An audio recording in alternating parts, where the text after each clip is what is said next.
Arizona Senator Ruben Gallego has released a plan that he says is about affordability, but it's actually not. Let's look at that. Fostering American energy innovation and affordability. Now, when you scroll down to page 3, it is a giant glamour shot of Ruben. Now, those of you who have followed Ruben Gallego in his career know that he is a perpetually angry, very small person.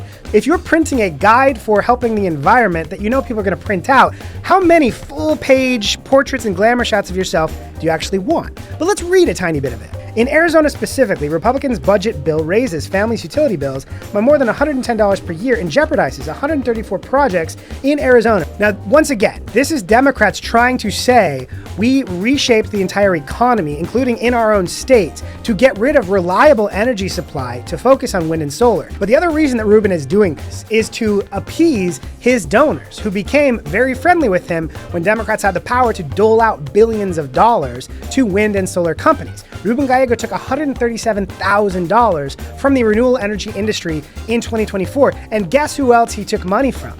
You may remember a little company that we've talked about called First Solar, the company that gave millions of dollars to the Biden campaign, buying themselves access both to Chuck Schumer to get secret intelligence about the negotiations about the Inflation Reduction Act. Also, were given the opportunity to be involved in the rulemaking process where those tax credits for solar companies were written. We literally have the White House logs on that, where investors from First Solar went from being millionaires to literally billionaires because of our tax dollars. Guess who they've given money to? Ruben Gallego. And so when Democrats release reports like this saying, Republicans are driving up utility bills and hurting people, you have to remember the larger dynamics here.